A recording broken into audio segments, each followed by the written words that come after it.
Hey students, I've got a couple questions here from chapter 31, number 57, and I thought I would try to work it out. I have a little bit of a equipment challenge here, so I'm going to hold the camera in my right hand, and hopefully it won't be too shaky, and then work this with my left hand here. So let me begin by reading this problem too, and let me jump back to the problem. But the problem starts off this. It says uranium 235 has an abundance of 0.72%. And uranium 238 has an abundance then of 99.28%. And that's the abundance right now. But they decay at a different rate. And so the half-life of uranium 235 is a little bit faster. It's 7.038 times 10 to the 8th years.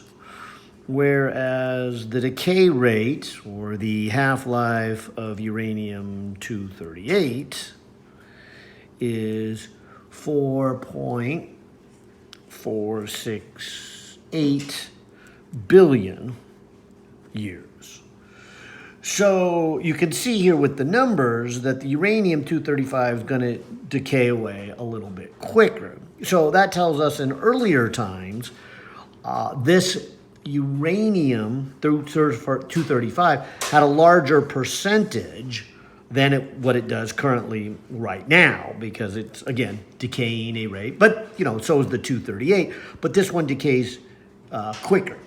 So this is why the problem says if you go back 4.5 billion years,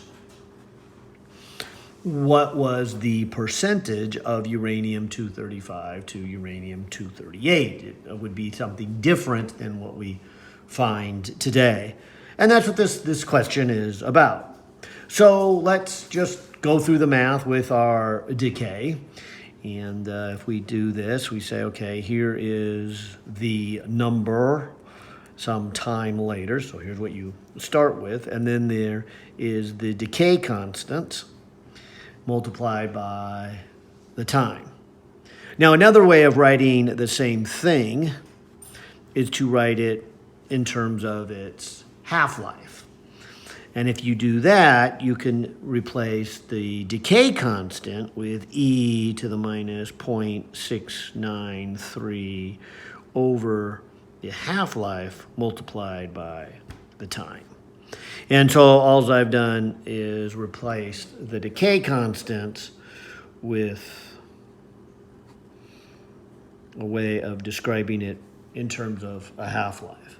In fact, I like to describe it this way, that this is probably a better way to write a radioactive decay in terms of mathematics, because this is really just saying that your decay is proportional to some constant. In fact, this is the mathematical solution, that something that would look like this, that if you say, okay, the rate of change of something, like the number of bacteria growth, is then proportional to how many bacteria you have.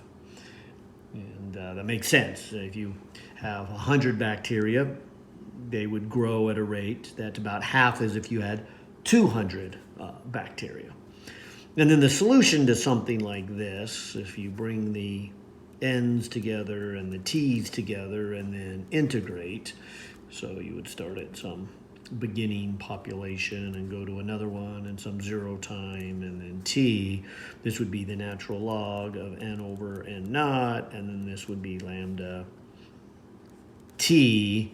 And then when you solve it, this becomes an e to the lambda t, and then n over n naught. And of course, then we get what we are talking about. So that's why I would say this is a nice mathematical way of writing it.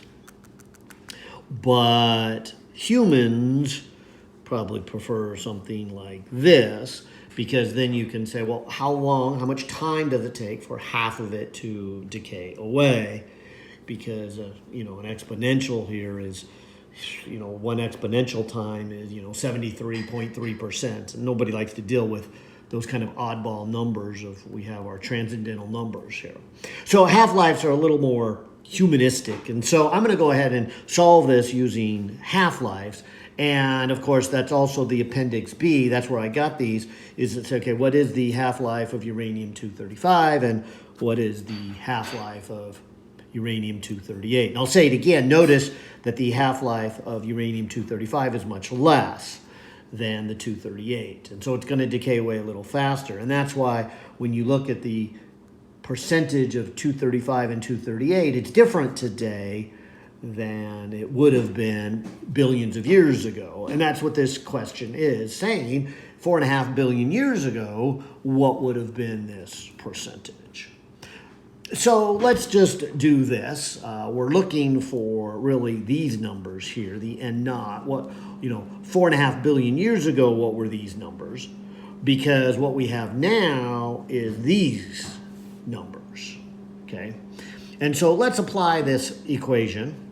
And like I said, I won't bother with that one here. I'll do the more humanistic approach here. But let's apply this equation to both of the uranium-235 and the 238. So I guess for discussion reasons, we need to kind of look at, well, okay, so how many do we have today?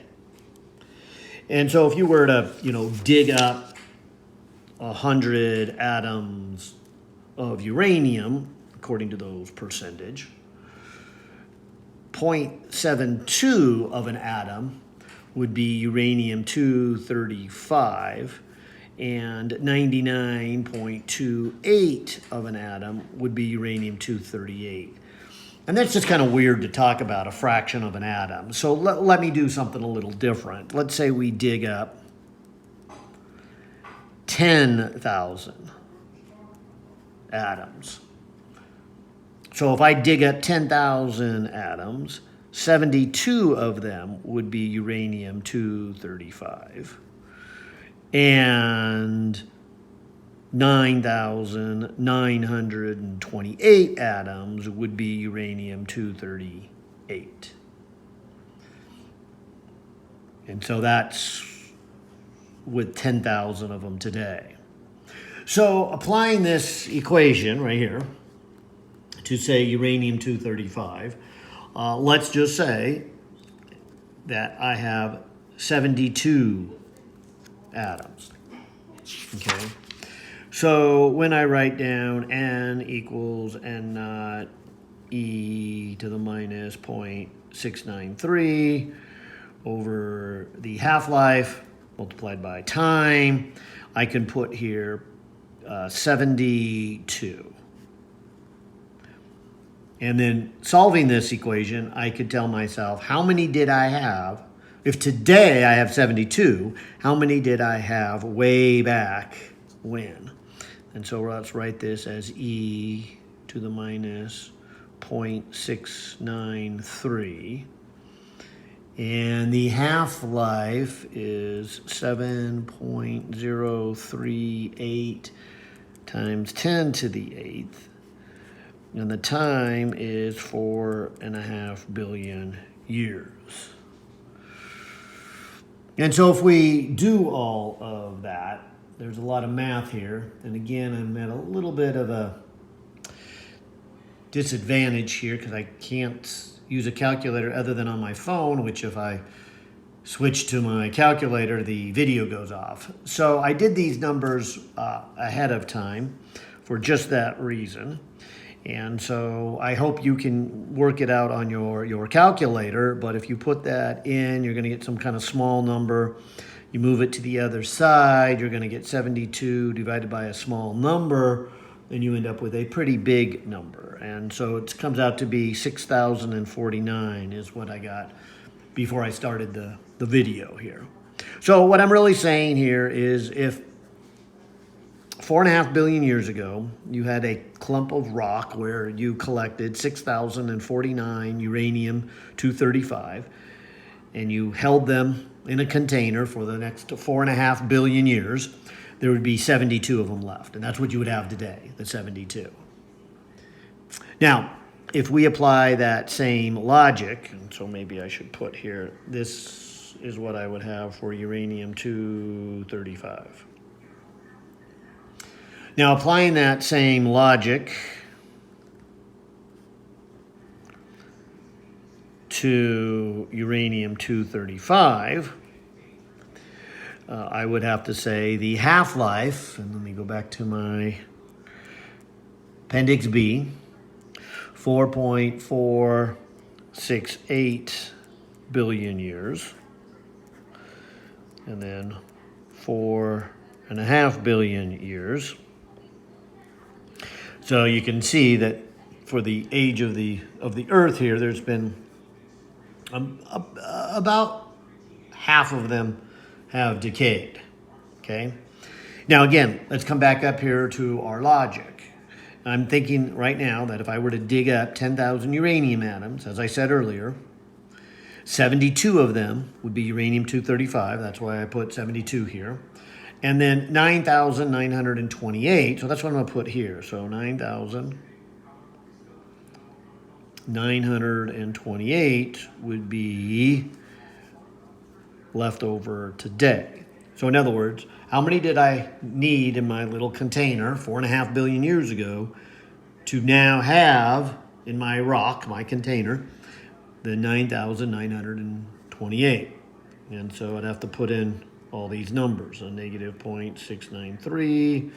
I'd have to divide it by roughly 4.468.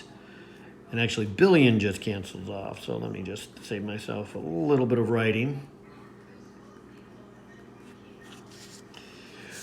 and see what we would come up with. And kind of the same logic applies. You can see that this is a decaying exponential, so there's going to be a number under 1. In fact, you can kind of see it's about 1 half-life, so this is probably in the neighborhood of about 0.37. I'll let you work it out. But if you move that over to here, you're going to get 19,950. Okay. Oh, I'm sorry, I didn't say that right. This would be about a 1. This would be e to the minus. Yeah, so this right here is about 0.5. Yeah. So when I divide it there by, yeah, it's about 19. Okay, but what I'm trying to say here is then 4.5 billion years ago, this rock that I'm holding in my hand, which, as I said, right now, the rock has 10,000 atoms of uranium. 72 of them are uranium-235, and 928 are uranium-238. Okay, that's what they are today. But 4.5 billion years ago, this rock would have 6,049 atoms of uranium-235, and it would have 19,950 atoms of uranium-238.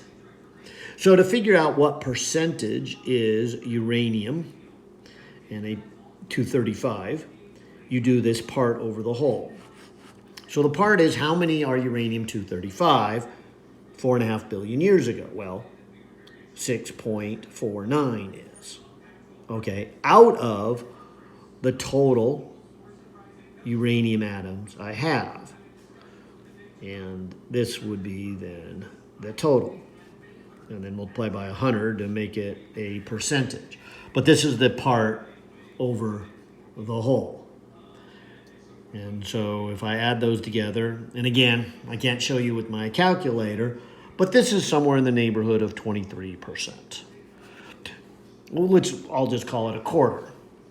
So 4.5 billion years ago, a quarter of the atoms were uranium-235. But because they decay away quicker, we're left today with just a very, very small percentage uranium-235. which, of course, by the way, would mean that 77% is uranium-238, uranium-235. So that would be the math. All right. Well, I hope this was still helpful, even if I don't have my equipment and I got the wind blowing and I can't keep things straight. But I hope that will be helpful enough. And I know it would be better to send this out now than to wait till I got the equipment back up and running and going. All right. Take care.